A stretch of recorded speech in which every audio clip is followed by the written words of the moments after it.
I knock on the door. Nobody answers.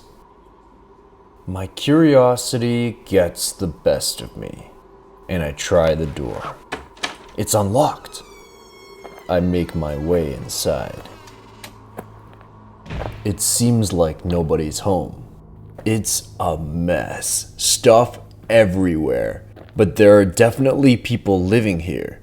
I make my way through the house as quietly as I can. I arrive at the kitchen. It's dark inside, so I search along the wall for a light switch. I turn around. Oh no. Hold up. Let me explain how I got here. But first, we passed 100,000 subscribers. I just wanted to say thank you. And we're just getting started. Special thanks to everyone that bought merch. OG merch is gone, but new classics are here. Check them out, link in the description. Anyways, this is the story of when I got a serial killer fired from his job. A few years ago, when I had first moved to the city, I was running out of cash and I had to get a job quick. So I was looking for anything, really. That's how I ended up working for Tony's. Tony's was a warehouse. Think the knockoff version of Costco. No, seriously. It basically sold the knockoff version of everything you can imagine. From home appliances to clothes, pet food. Yeah, you get my point. Most of the girls were inside dealing with customers. And the guys? We were out on the lot, pushing carts. Our job was simple. Bring the stray carts back to the shelter. We used to joke about how they could have trained monkeys to do it. Anyways, you might be wondering, just what kind of lowlifes would end up working at the knockoff version of Costco? Well, let me tell you. Hey kid. Huh? Vlad the manager, alpha dog, used to do Muay Thai or something. Everybody knew not to mess with him. Come over here for a sec. What's up? Did you close last night? No. Why? Do you know who did? I think Glenn? Yeah. About Glenn. I'm not really sure how to describe him. He was odd to say the least, and it seemed like nobody really liked him. Okay, thanks. Vlad walks over to Emily and lets her know. Emily was responsible for relaying info to us from inside. Between you and me, she was pretty cute. That dumb he's gonna get us all canned, I swear. What happened? He's been slacking. He left the carts out last night again, and the boys in the morning complained. Is he gonna get fired? He's past his probation. He'd literally have to kill somebody right now to get fired. True. Yeah, not to mention, he's been creeping out the girls. What? How? Watching. Some say following. I don't know. Point is, HR is tired of it. Maybe he's just awkward. Look, between you and me, something's not right about that kid. Just keep your distance. Alright? Here's the thing. Sure, Glenn was weird, but I honestly thought everyone was overreacting. However, it ain't cheap being a young man living in the city. I have an idea on how we might be able to get rid of Glenn. I'm listening. Basically, I got some free time right now, so I'm thinking I could take over most of Glenn's hours. You know, if he didn't have enough hours. Make him quit on his own. I like it. Well, that was easier than I thought. Sorry, Glenn. Survival of the fittest. The plan was set in motion. I went from like 2 to 6 shifts a week. Sure, it was a lot, but I needed the money. Besides, it was easy work. I could chill on my phone most of the day, and best part was, I'd still be doing a much better job than Glenn. I was truly flourishing. And Glenn? He was reduced to like one shift a week. It didn't take long before he realized he was getting shafted. And let's just say, he wasn't happy about it. I didn't know you could control carts from your phone. Oh, I was just... I'm just messing with you, kid. Yeah, you got me. Man, I'd be depressed if I had to work here forever. Yeah, who would want to work here forever? Oh, I didn't mean it like that. I get it. Only people who work here are old people who have given up or young people who need cash.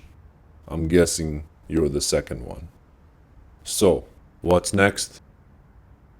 Movies. I mean, I want to make movies. Hollywood, eh? Yeah, that's the dream. That's nice. Believe it or not, I had a dream too. What happened? I started working here, temporary. Then the raise. Just one more summer, I tell myself. Girlfriend gets pregnant, responsibilities. I got stuck. Can I give you some advice, kid? Sure. Don't get stuck. The big homie Vlad was being real with me. I felt dumb for offending him. But before I could get a chance to say anything, the sound of metal clanging somewhere around the corner. We followed the noise to see what's going on. Inside one of the shelters, Glenn is aggressively kicking carts. Vlad rushes towards him. What the hell are you doing? Without hesitating, Vlad grabs Glenn by the collar and shoves him against the shelter. Glenn starts giggling. Take the night off, kid. I'll deal with him. You sure? Vlad nods.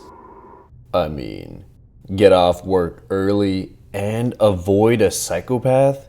Don't gotta ask me twice. Besides, seems like Vlad's got the situation handled. Or so I thought. I get to work the next day. I really want to ask Vlad about what happened after I left, but I can't find him anywhere. I don't think too much of it and go on with my shift. Then about halfway through the day, Emily comes outside. She's on the phone. She looks a little stressed. I have a hunch that it's about Glenn, so I hide inside the cart shelter that's closest to the warehouse. Close enough that I can eavesdrop. Vlad didn't call in. Unusual. Then it hits me. It's true. I've never seen Vlad miss a shift, even once during my time working here. And the last time I saw him was... Something isn't right. I considered telling Emily what happened last night, but I'm pretty sure Vlad wasn't allowed to put his hands on Glenn like that. And you know, I ain't no snitch. So instead, I decide to investigate on my own.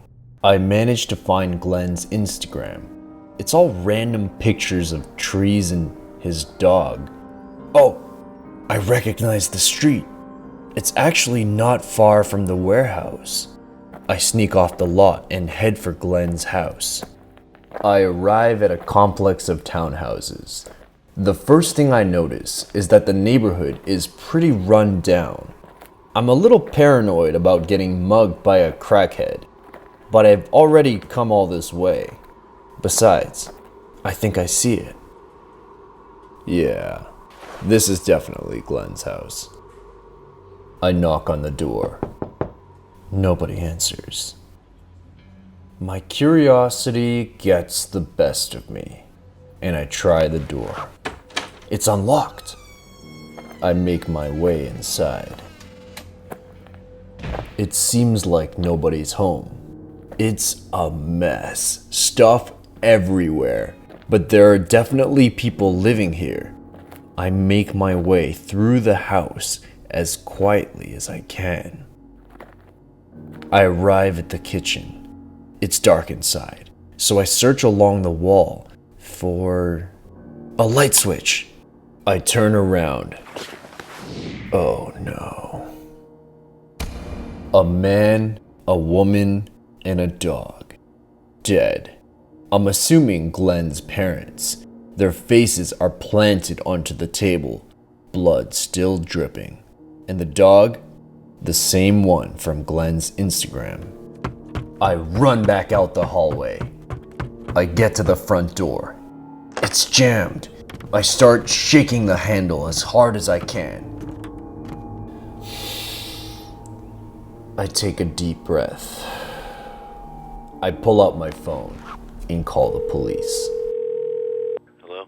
The police showed up pretty quickly and asked me a ton of questions, including why I was there in the first place. And I'm like, honestly, I don't know how I keep ending up in these types of situations. After I explained that I was looking for my coworker, Vlad, they let me go. They stayed in contact with me for several weeks as they investigated the case. Apparently, Glenn had stolen a gun from his dad and shot both his parents less than an hour before I got there. To this day, they haven't found Vlad or Glenn. I feel horrible when I think about what might have happened to Vlad. What if me taking Glenn's shifts was what made him snap?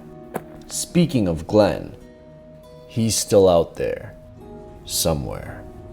And I'd imagine he's coming for me next.